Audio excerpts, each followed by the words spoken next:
Everything that we've been saying about vector fields has an analog for differential forms. So say we've got a line integral of m dx plus n dy plus p dz, where again, these are functions of x, y, and z. Recall that if we have a function, so the differential df of a scalar valued function of x, y, and z is df is del f by del x dx plus del f by del y dy plus del f by del z dz. So this is sort of like nabla f, but as a differential form instead of as a vector field. Okay, so if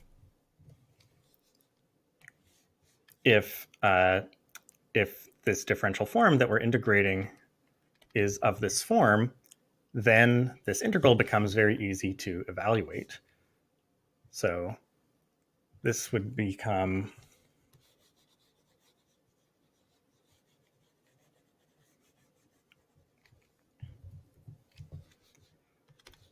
integral, this is del f by del x dx plus del f by del y dy plus del f by del z dz.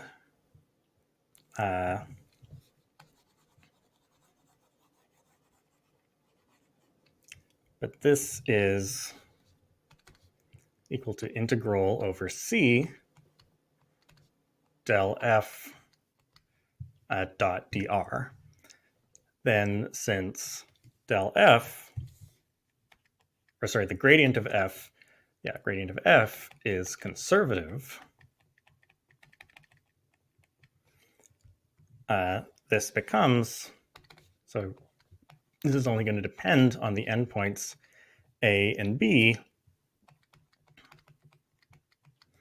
And as we saw before, this is f of b minus f of a. So maybe, or a shorter way to write all of this is to say that if we're integrating df from a to b, and it has to be of the form df for this to make sense, then this is f of b minus f of a. So let me say, I guess I've already sort of been talking about this, but so a differential form, or really a differential one form, is an expression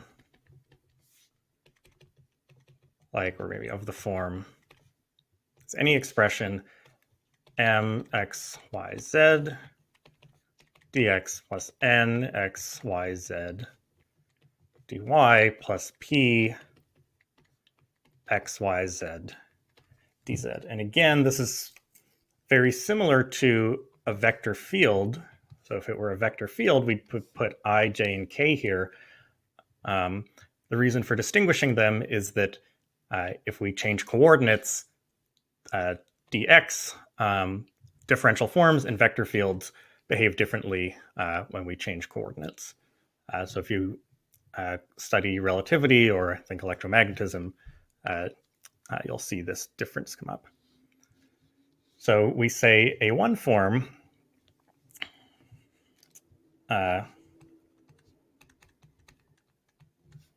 is exact. So often we use Greek letters like omega to denote a differential form. So it's exact if it arises as the differential of some function for some f. So, and this is equivalent to, so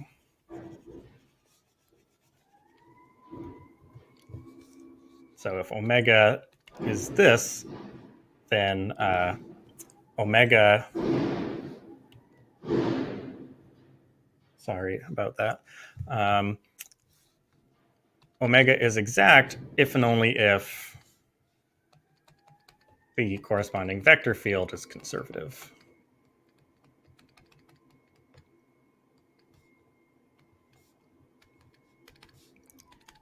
Okay, so there's, again, a form of the component test. So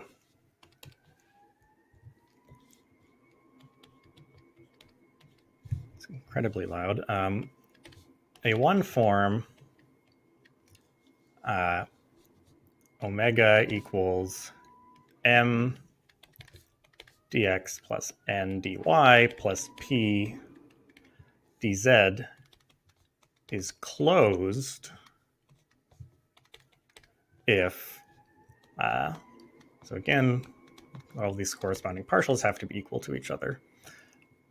Del m by del y is del n by del x. Del m by del z is del p by del x. And del n by del z is del p by del y.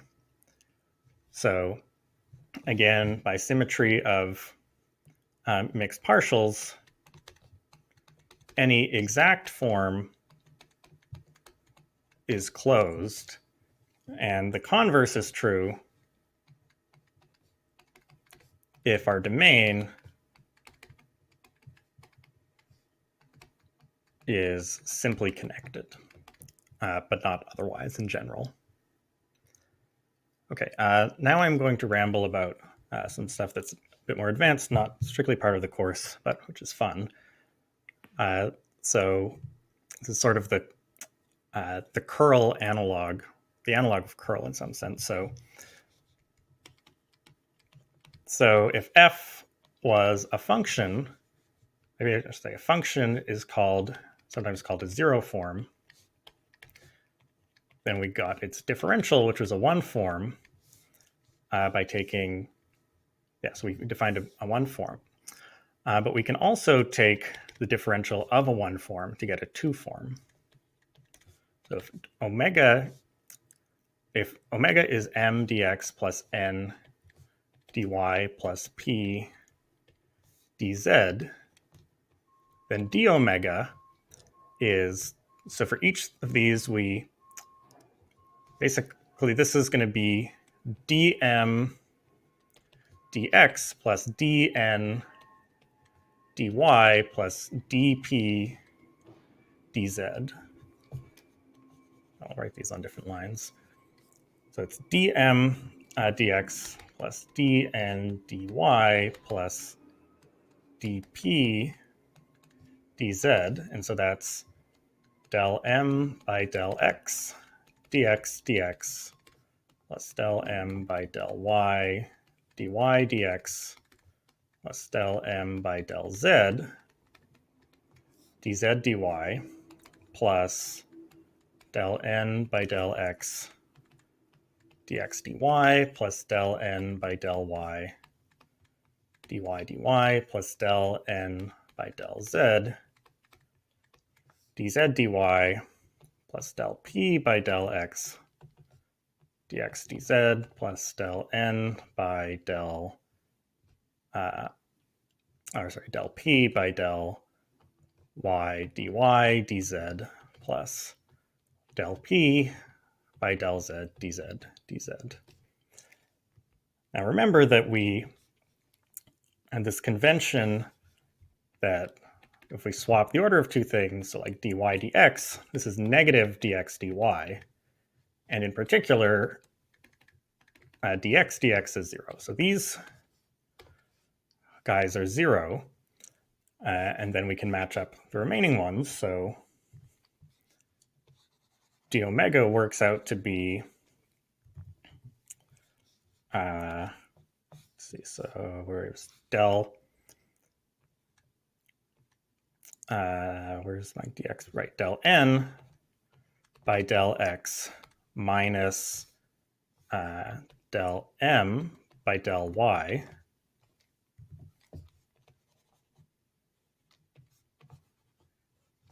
get rid of these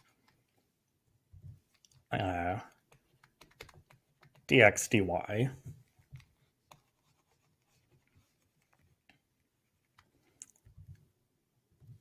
plus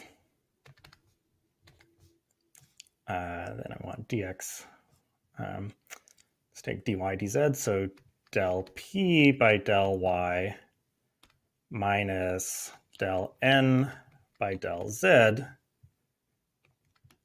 dy dz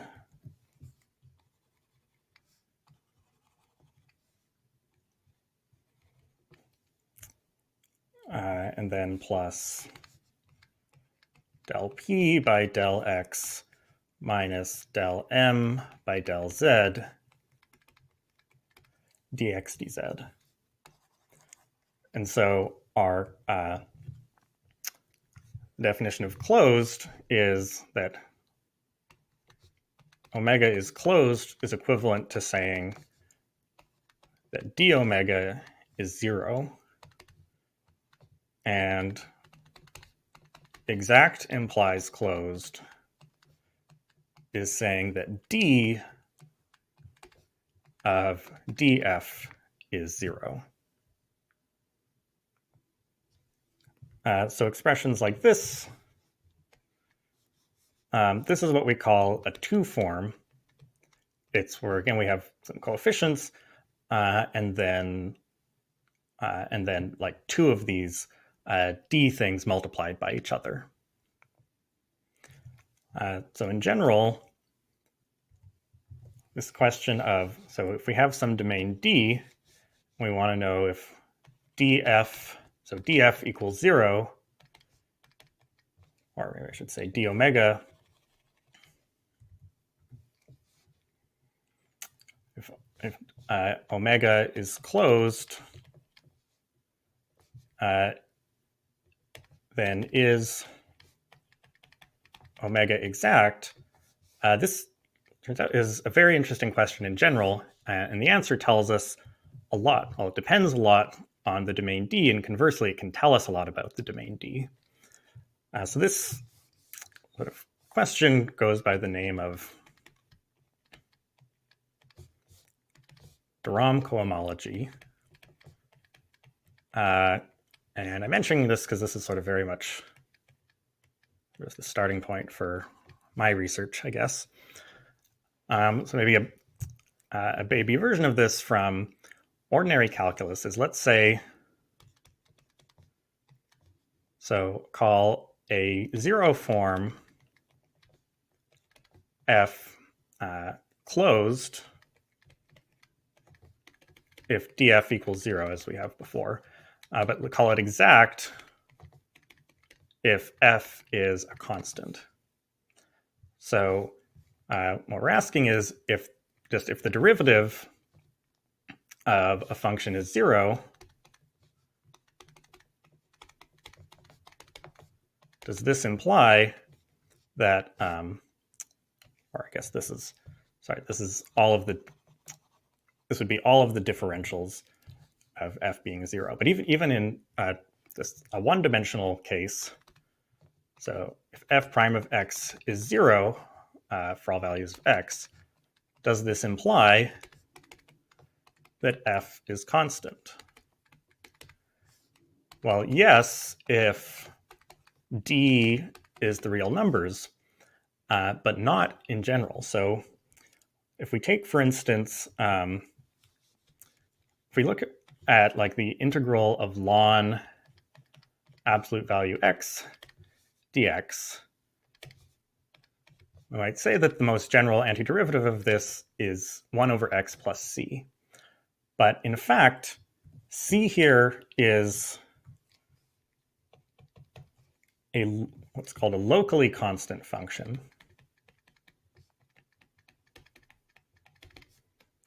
But not constant. And that's because the domain of ln absolute value of x is the real line minus the origin. So graph of this thing is like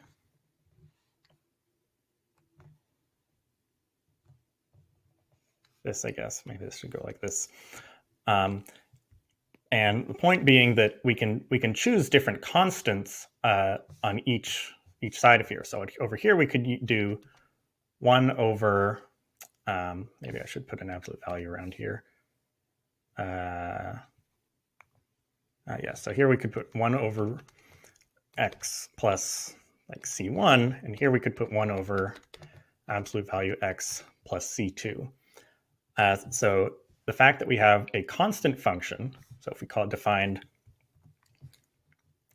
cx equals c1 for x less than 0, c2 for x greater than 0, and c prime of x is 0 for all values of x, but c of x is not constant.